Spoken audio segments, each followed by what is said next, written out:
बातें करते हम खेतों की और उसके रखवाली की, बाग बगीचा फल फूलों और फसलों की हरियाली की।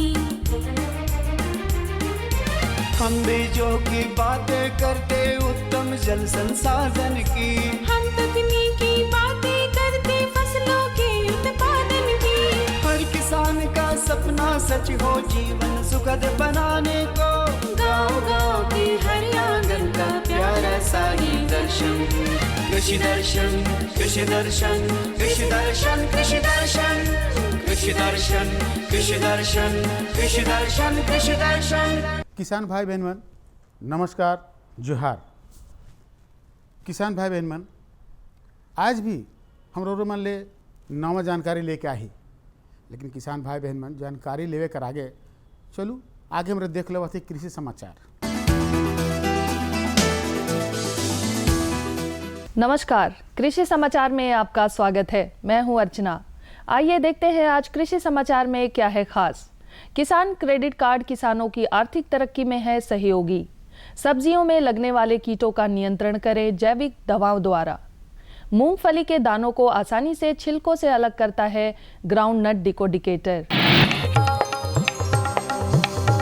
किसानों को खेती बाड़ी के कार्यों में आर्थिक समस्याएं भी आती हैं, जैसे संसाधनों की कमी या समय पर पैसों के अभाव में खेती ना कर पाना इत्यादि।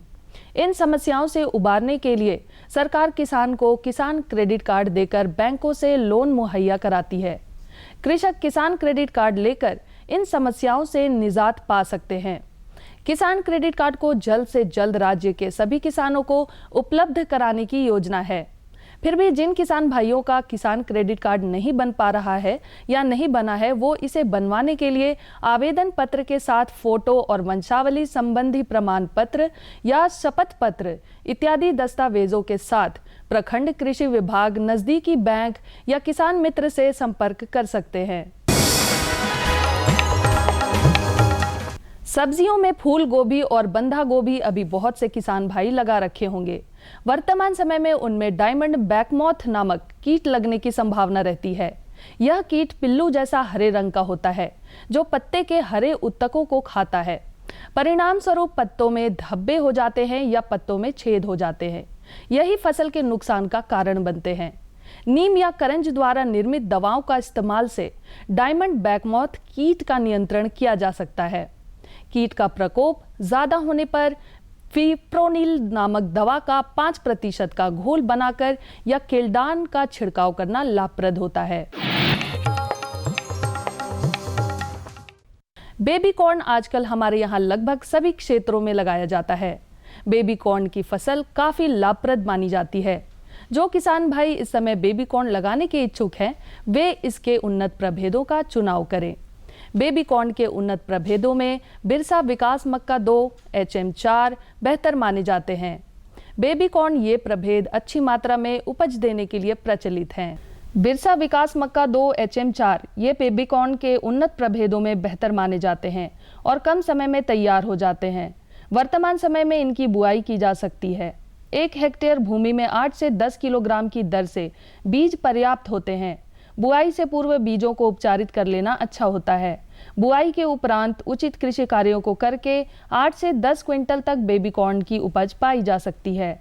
साथ ही 120 क्विंटल तक पौष्टिक हरा चारा भी पाया जा सकता है। अमरूद के बागानों में इस समय फल मक्खी के प्रकोप होने की संभावना रहती है।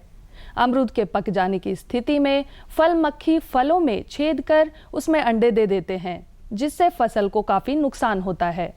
फ्रूट फ्लाई ट्रैप फल मक्खी के नियंत्रण का सबसे आसान उपाय है। यदि मक्खी का प्रकोप ज्यादा हो तो 2 मिलीलीटर मेलाथियान दवा प्रति लीटर पानी में घोलकर 7 दिन के अंतराल पर 3 बार छिड़काव करने से अमरूद की फसल से फल मक्खी का नियंत्रण आसानी से हो जाता है।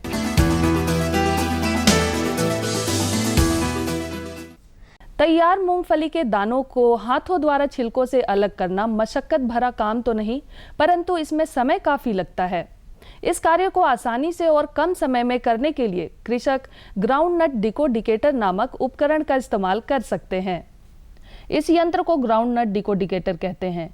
इसकी सहायता से मूंगफली के दानों को छिलकों से आसानी से अलग किया जाता है। इस उपकरण द्वारा एक दिन में लगभग 2.5 से 3 क्विंटल मूंगफली के दानों को छिलकों से अलग किया जा सकता है। इस उपकरण को बिरसा कृषि विश्वविद्यालय के अभियंत्रण विभाग से प्राप्त किया जा सकता है। और अब एक नजर राज्य के कुछ प्रमुख शहरों के मौसम के मिजाज पर। राज्य के कुछ प्रमुख शहरों के तापमान इस प्रकार दर्ज किए गए। रांची अधिकतम 25 डिग्री सेल्सियस, न्यूनतम 12 डिग्री सेल्सियस। देवघर अधिकतम 25 डिग्री सेल्सियस, न्यूनतम 13 डिग्री सेल्सियस। जमशेदपुर अधिकतम 28 डिग्री सेल्सियस, न्यूनतम 14 डिग्री सेल्सियस। मेदिनीनगर अधिकतम 27 डिग्री सेल्सियस, न्यूनतम 12 डिग्री सेल्सियस। धनबाद अधिकतम 27 डिग्री सेल्सियस, न्यूनतम 13 डिग्री सेल्सियस। कृषि समाचार में आज इतना ही, परंतु जाते जाते आपसे निवेदन है कि कोरोना गाइडलाइन का पालन अवश्य करें, भीड़ भाड़ से बचें, संक्रमण से बचते हुए कृषि कार्य करें, अपने और अपने परिवार के सदस्यों को कोरोना का टीका अवश्य लगवाएं। अगले अंक में फिर मुलाकात होगी कुछ ताज़ा तरीन खबरों के साथ। तब तक के लिए दीजिए इजाजत। नमस्कार, जोहार। कृषि समाचार में रौरे मन तकनीक कर बारे में, उपकरण कर बारे में, मौसम कर हाल कर बारे में, मंडी भाव कर बारे में और कृषि संबंधी नवा जानकारी मिलत। किसान भाई बहन मन एखन बेरा हो जाए छोटा सा विराम के। हम विराम के बाद घूर के आवा थी और रौरे मन के जानकारी देवा थी।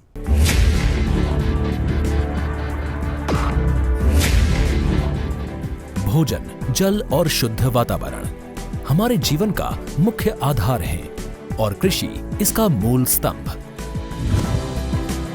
पिछले 60 वर्षों में विज्ञान आधारित कृषि का व्यापक प्रसार हुआ है। साथ ही कृत्रिम संसाधनों के बढ़ते प्रयोग से कृषि की सतत क्षमता पर चिंताएं बढ़ी हैं। प्रधानमंत्री श्री नरेंद्र मोदी जी के दूरदर्शी नेतृत्व के अंतर्गत रसायन मुक्त जैविक खेती एक महत्वपूर्ण प्रयास है। रसायन मुक्त जैविक खेती को बढ़ावा देने के लिए 5 वर्ष पूर्व सरकार ने परंपरागत कृषि विकास योजना तथा उत्तर पूर्व भारत में जैविक मूल्य श्रृंखला योजनाएं आरंभ की। ऑर्गेनिक फार्मिंग को देश भर में बढ़ावा देने के लिए सरकार अनेक प्रयास कर रही है। इसके लिए परंपरागत कृषि विकास योजना के तहत काम किया जा रहा है। न सिर्फ ऑर्गेनिक फार्मिंग को बल दिया जा रहा है, बल्कि उसके लिए वैल्यू एडिशन और मार्केट की व्यवस्था भी की जा रही है। भारत सरकार एवं किसानों के सम्मिलित प्रयासों से आज देश के लगभग 36 लाख किसान 38 लाख हेक्टेयर क्षेत्र में जैविक खेती कर रहे हैं। इसके अतिरिक्त हमारे देश के अनेक ऐसे क्षेत्र हैं जहां आज भी पारंपरिक जैविक खेती हो रही है। इन पारंपरिक जैविक क्षेत्रों को जैविक प्रमाणीकरण सुलभ कराने हेतु पीजीएस के अंतर्गत लार्ज एरिया सर्टिफिकेट का प्रावधान किया गया है। इस प्रक्रिया की विशिष्टता ये है कि इसमें प्रमाणीकरण मात्र 2 से 3 महीनों में हो जाता है, जबकि सामान्य परिस्थितियों में इसमें 2 से 3 वर्ष का समय लगता है। अंडमान निकोबार केंद्र शासित प्रदेश के कार निकोबार एवं नैन काउरी द्वीप समूह देश के सर्वप्रथम ऐसे प्रमाणीकृत जैविक क्षेत्र हैं। अभी हाल ही में संपूर्ण लक्षद्वीप को जैविक खेती के रूप में प्रमाणित किया गया है। वर्ष 2016 में सिक्किम राज्य पूर्ण जैविक कृषि राज्य के रूप में प्रमाणित हो चुका है।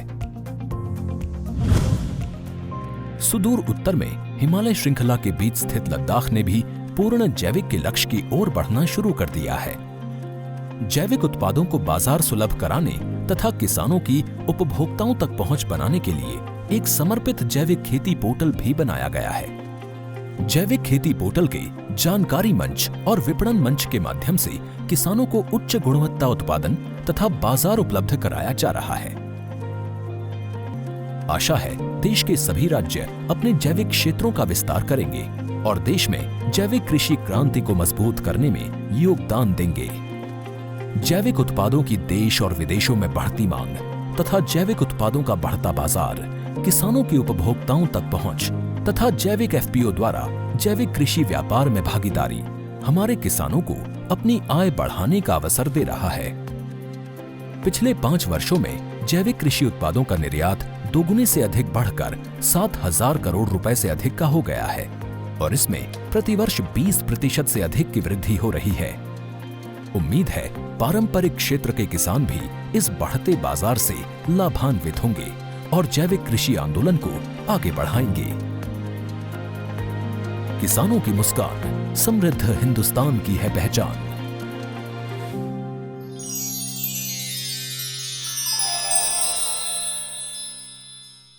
तो किसान भाई बहन मन रौरे मन तो जानबे करेला कि तिलहनी फसल कर देखभाल कितने जरूरी है। तो चलो हमरे रौरे मन के फीचर कर माध्यम से तिलहनी फसल कर बारे में जानकारी दिवा थी। हमारे यहाँ उगाई जाने वाली फसलों में तिलहनी फसलों का बहुत ही महत्वपूर्ण स्थान है। सरसों, मूंगफली, तिल, अरंडी और सूरजमुखी तिलहनी फसलों में शामिल हैं। इनकी खेती कर किसान अच्छी आमदनी पा सकते हैं क्योंकि इसकी बाजार में कीमत बहुत अधिक होती है। अच्छी खेती के लिए जरूरी है कि फसल कीट और रोगों से बचाएं, नहीं तो इससे फसलों को काफी नुकसान पहुंच सकता है। लिहाजा जरूरी है कि किसान भाई वक्त रहते अपनी फसल पर ध्यान दें और उनका उचित देखभाल करें। सरसों के जो प्रभेद हैं यहाँ के लिए जो सबसे बढ़िया प्रभेद है आप लोग जानते हैं और खेती करते आ रहे हैं, पूसा बोल्ड बहुत ही बढ़िया किस्म है।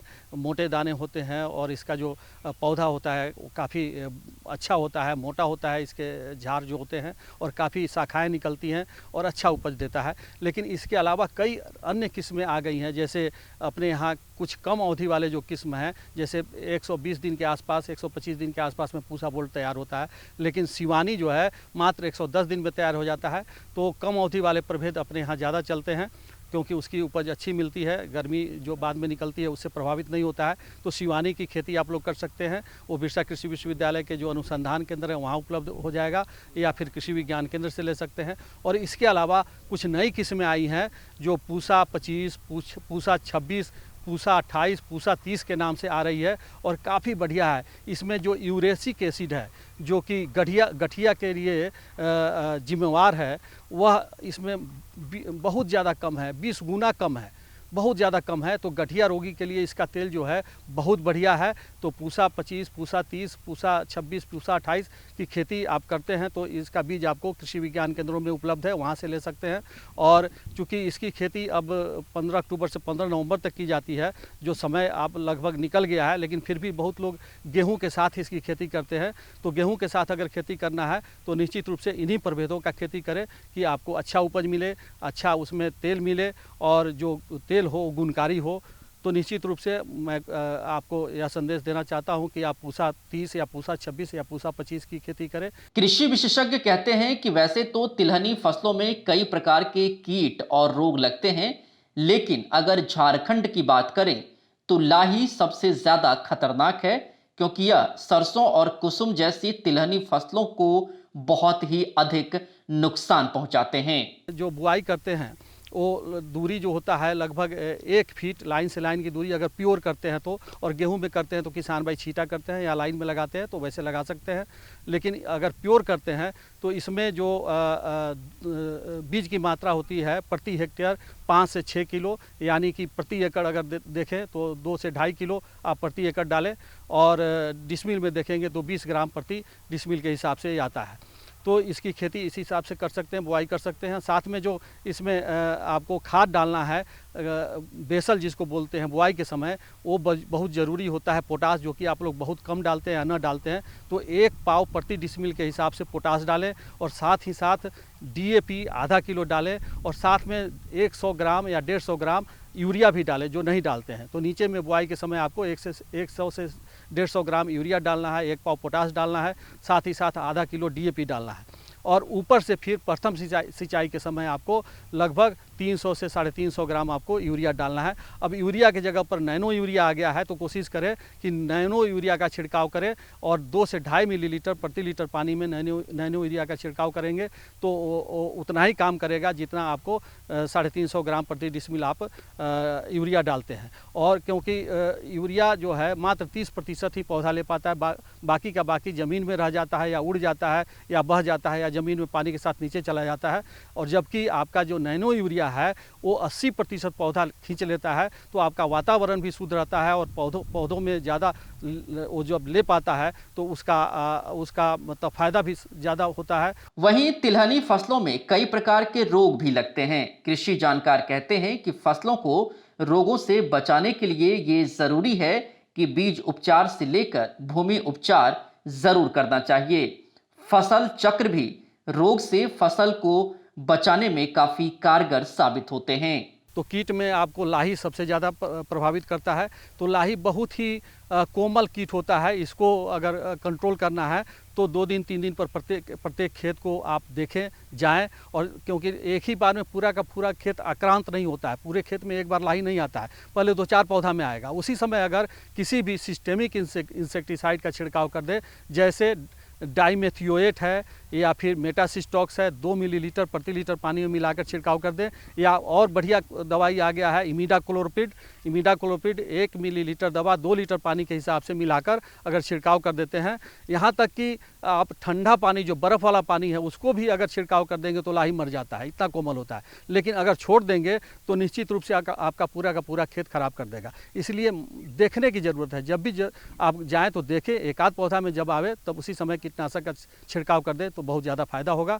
और जो इसमें बीमारी लगता है, बीमारी बहुत ज़्यादा नहीं लगता है। कभी कभी इसमें फफूंद जनित बीमारी लगता है। आप देखेंगे कि कभी कभी पत्तों पर चूर्ण बन जाता है सफ़ेद रंग का। कभी कभी देखिएगा कि जो आपका जहाँ पर फली लगना है वहाँ हाथ जैसा ऐसे हाथ जैसा बन जाएगा, उसमें फली नहीं लगेगा और सफ़ेद रंग का हो जाएगा। कभी कभी आपके तने पर देखिएगा फटने लगेगा और धब्बा धब्बा बन जाएगा। विशेषज्ञ कहते हैं कि शुरुआत से ही कीट प्रबंधन और रोगों पर अगर ध्यान दिया जाए और सही समय पर फसल को रोग से बचा लिया जाए तो इससे फसल को नुकसान नहीं पहुंचता है और पैदावार भी अच्छी होती है। खेत में नमी पहले होनी चाहिए। अगर नमी नहीं है तो प्री इरिगेशन दे दे, बाद में सिंचाई करने की ज़रूरत नहीं है। पहले सिंचाई करके और जब नमी ठीक हो जाए उसी समय आपको उसमें जुताई करें और तब फिर बुआई करें। ऐसा ना हो कि आप पहले बुआई कर दें उसके बाद सिंचाई करें। तो अगर ऐसा करेंगे तो आपका जो मिट्टी है बैठ जाएगा, उसके जड़ जो है नीचे तक नहीं जाएंगे और उपज घट जाएगा। तो कभी भी प्री इरिगेशन देना चाहिए। अगर नमी नहीं है खेत में तो बाद में बुआई करके सिंचाई नहीं देना चाहिए, नहीं तो आपका उपज घटेगा। इसका ध्यान देना है। और इसमें बहुत ज़्यादा रोग नहीं लगता है, कीट भी नहीं लगता है। फिर भी अगर कोई रोग या लगता है तो किसी भी फफूंदनाशक जैसे टेबुकोनाजोल का छिड़काव कर सकते हैं, या फिर अगर कोई कीट लगता है तो इमिडाक्लोप्रिड 1 मिलीलीटर 2 लीटर पानी के हिसाब से मिलाकर छिड़काव करेंगे तो सभी तरह के कीट समाप्त हो जाएंगे और अच्छा उपज प्राप्त होगा। तो किसान भाई बहन, चलो अपन कार्यक्रम के आगे बढ़ाती दूसर जानकारी की ओर। दूसर जानकारी जो है वो है कि मटर और चना में उर्वरक प्रबंधन कैसे करे के है। ये तो बहुत ज़रूरी है कि अगर और मन चना और मटर कर बुआई करे सोचा थी या लगा दे ही तो लगाए कर आगे रोरे मन माटी कर जांच जरूर कराओ, उकर खाद कर बारे में जानकारी चाहिए और बीज प्रबंधन कर बारे में भी जानना जरूरी है कि कौन सा बीज लगाना है। तो ये सब जानकारी ले चलो हमारे सीधे चला थी हमारे का जो विशेषज्ञ साहब हैं उनकर से जानकारी लेवा थी। अभी हम चना मटर लगा चुके हैं तो लगभग अक्टूबर के लॉस से लेके नवंबर फर्स्ट वीक तक हमारा चना और मटर लग गया होगा झारखंड का प्रदेश में। तो इसमें हम लोग को जैसे हम लोग का उर्वरक का बात हो रहा है, इसमें बहुत प्राधान्यता होता है क्योंकि जैसे हमारा जो नत्रजनी जो मिलता है, हमारा जो हवा में जो रहता है लगभग 70 से 80% रहता है। इस नत्रजनी को हमारा जो दलहनी फसल है वो अपना जड़ से फिक्स करता है और उसमें नाइट्रोजन का जो है इस्तेमाल कर लेते हैं। मगर हमारे लिए ये नाइट्रोजन फिक्स करने के लिए हमारे लिए राइजोबियम कल्चर एक होता है, उसको उपयोग करना है क्योंकि बहुत जगह होता है कि हमारे मिट्टी में उसका बैक्टीरिया का बहुत कम मिलता है। तो इसीलिए हम अगर बीज का बुआई करने से पहले हम लोग अगर ये नाइट्रोजन के लिए राइजोबियम बैक्टीरिया का कल्चर एक मिलता है, इसका हम अगर सीड का ट्रीटमेंट करते हैं, जैसे बीज उपचार करते हैं, वो करेंगे तो हमारा फसल में जो उपज आएगा लगभग 25% अधिक आएगा। तो इसके लिए एक हमारे पास एक टेक्निक है, जैसे हमको पहले लगभग 50 ग्राम का गुड़ लेना होगा और 2 ग्राम का जो गम मिलता है मार्केट में, गोंद जो बोलते हैं, उसको लेना होगा और लगभग एक राइजोबियम कल्चर का एक पैकेट लेना होगा, लगभग 1 पाव का पैकेट मिलता है। ये भी फसल के स्पेसिफिक होता है, जैसे मटर के लिए राइजोबियम कल्चर अलग मिलता है मार्केट में और चना के लिए अलग मिलता है, तो वो स्पेसिफिक कल्चर आपको लेना होगा और लगभग 1 पैकेट इसमें डाल देंगे। और ये जो हम लोग मिश्रण बनाएंगे, ये मिश्रण पहले हम लोग को उसको बॉईल करना होगा, जब ठंडा होगा तब कल्चर को डालना होगा। उसके बाद हमारा जो बीज है 10 केजी, मैं बता रही हूँ 10 केजी बीज के लिए डाल के इसको उपचारित करना है, अच्छा तरह से इसको मिलाना है और छाया में इसको सुखा के तब हम लोग अगर बीज डालेंगे तो हमारा जो नाइट्रोजन फिक्सिंग का जो काम है जल्दी से शुरू हो जाता है और हमारा जड़ भी अच्छा से ग्रोथ होता है। इससे क्या होता है, हमारा फसल भी ग्रोथ अच्छा होता है और हमारा फसल भी उपज अच्छा देता है। और इसके साथ हम लोग जो बेसल डोज जो बोलते हैं, इसमें भी आपको नाइट्रोजन लगभग 20 ग्राम हमको देना है और हमारा जो फॉस्फोरस है ये लगभग 50 से 60 केजी देना है प्रति हेक्टेयर।